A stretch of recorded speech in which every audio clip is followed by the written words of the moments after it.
Hello everyone. Welcome to MJ Hobby Corner. Well, we have a very busy workstation here. What are we doing, MJ? Well, I want to give a slight update and then we're going to focus on the real topic of this video, which is the harvesters from Wargames Atlantic. I want to show you a little update on that and discuss that.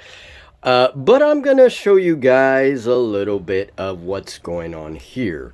So this tray that you see here, this is all for our Fantastic Battles campaign. I already updated our patrons about what's going on here.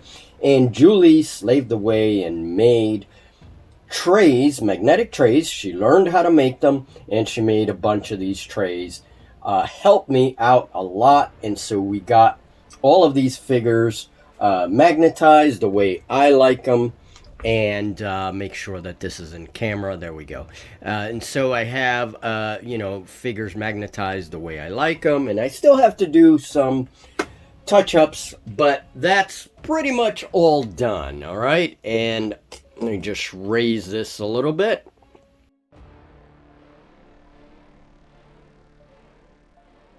I just finished, mostly finished Julie's 10mm army, and this is like a mix of nature units and elves and, different magic users.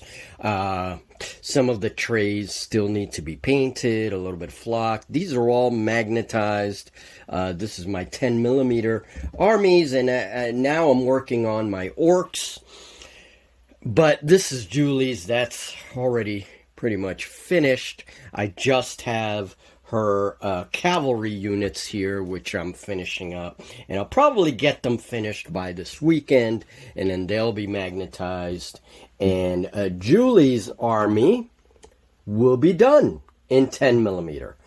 And then we have some nice little ladies here that I just finished painting, and we're gonna do her tray. Julie's helping me with all this stuff. It's great.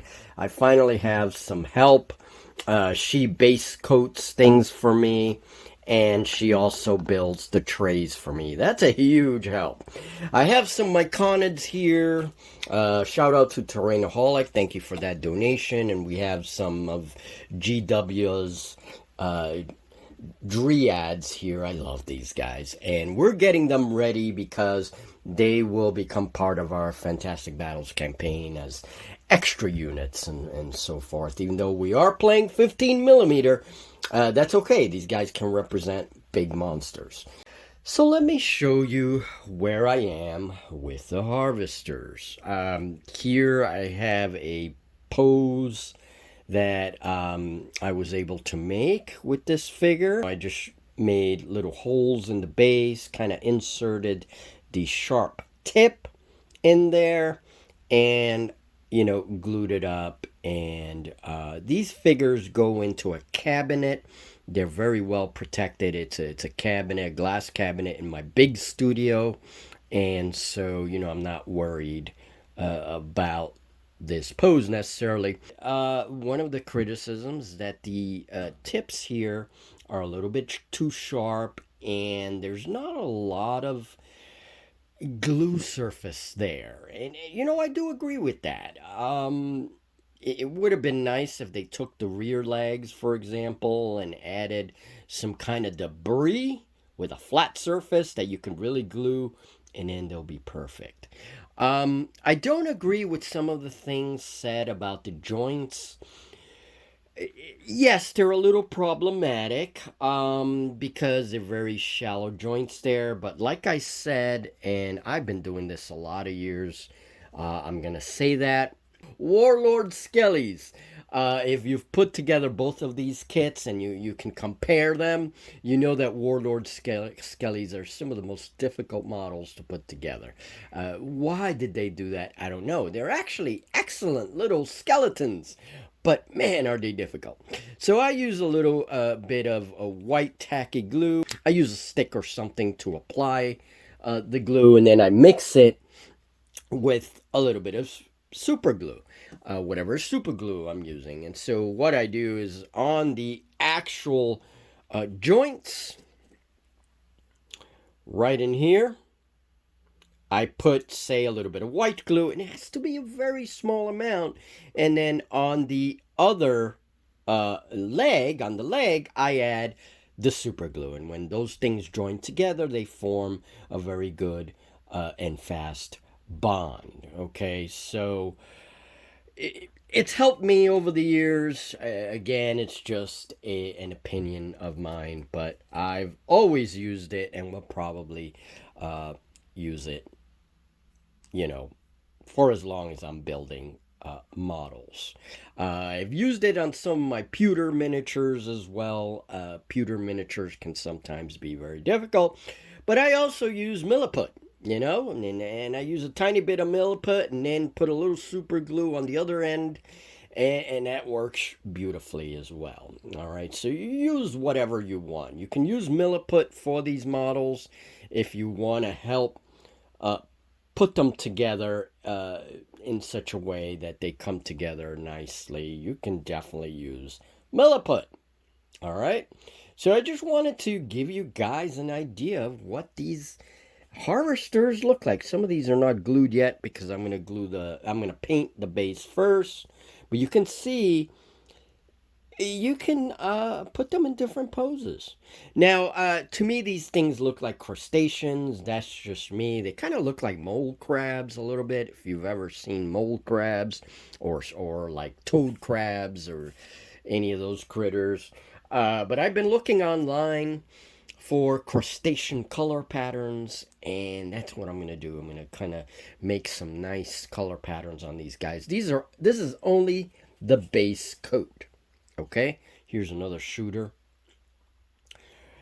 And I really like these models. They're awesome, awesome little aliens.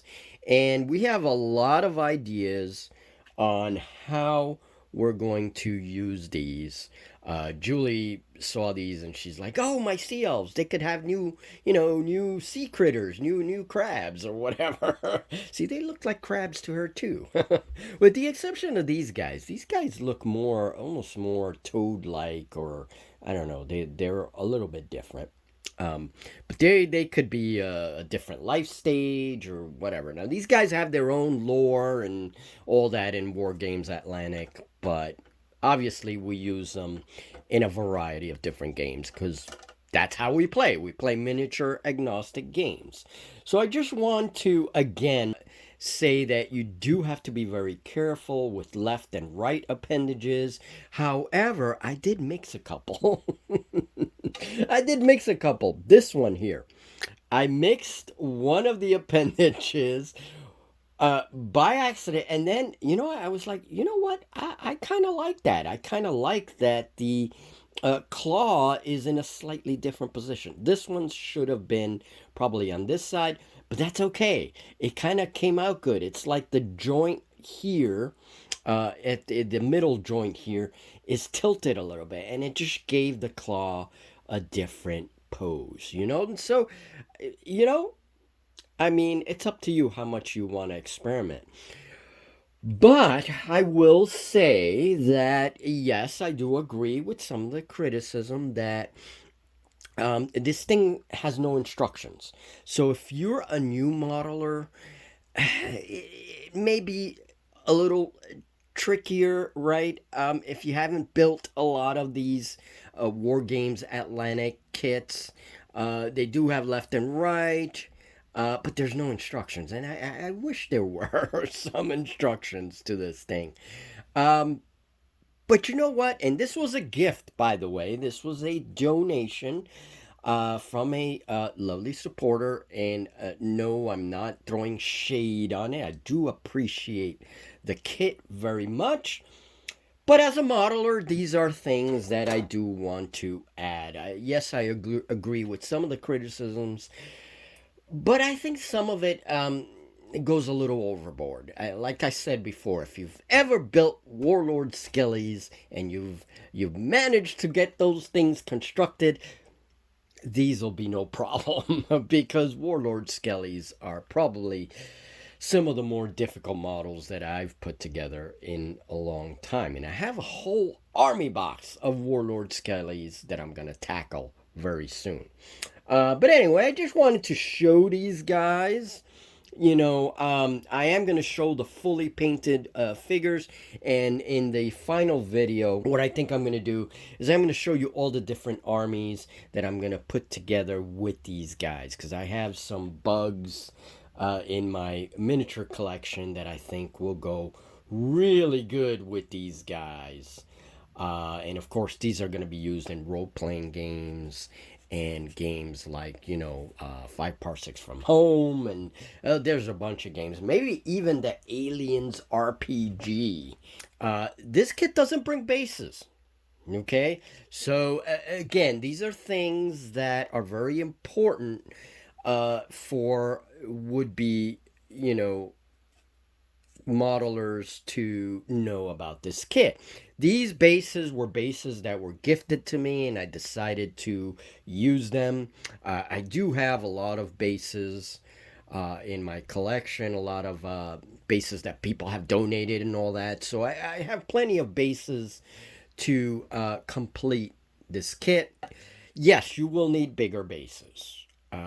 However, the legs are posable. You can bring them together more, even if the model is higher. And some people say that, oh, they're a little too high. I don't agree with that at all. I think they're perfect. In fact, a little bit more like daddy long legs kind of thing, right? These figures are small. And if you pose them in such a way where their body is higher, that's okay, because they're going to look a little more imposing against 28 millimeter figures than the crawlers will. And I did make a crawler here, right? So you do have options, I think. And the fact that the joints are a little bit shallow here, right? These little holes, these little sockets, they're a little bit shallow. But that does give the model a little bit more posability. I don't know. That's just me. I really like the kit. I really do. But it is important to mention they don't have instructions and they don't have bases. And finally, another comment, which I really appreciated. It was a very good comment. A question, actually. And they asked, can they use these as Titans, Bio-Titans, and other games? And yeah, absolutely. I mean, that's a great way to use mix these scales. I do a lot of scale mixing in my miniature agnostic games, precisely because they're miniature agnostic. You can use whatever you want. And I would definitely use these things, even if the bases are a little off. I don't care. I'm not that picky about that stuff. But if you are, you can definitely, if you want to use them in smaller scaled games, then decorate your bases with a different scaled material that fits the scale you want to use it for. I'm not particular about that stuff. I'll use these guys against my mechs and use them as Titans, but that's just me. So that's all I have for you for now on the Harvesters. You'll probably see these guys fully painted very soon. And then I want to have a little video where we talk about all the different armies that I'm going to be creating with these. You'll see other miniatures that I'm going to put together with these. And we'll talk about like different sci-fi armies, fantasy armies.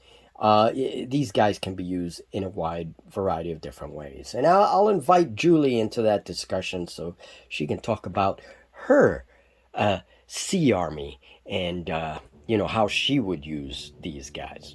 All right, folks, thank you very much for your support. Shout out to all my patrons and to all of you that support Scratch Builder Monthly. Thank you very much. I'm going to have an announcement soon about Scratch Builder Monthly and some changes. And yeah, that's it. I'll talk to you soon.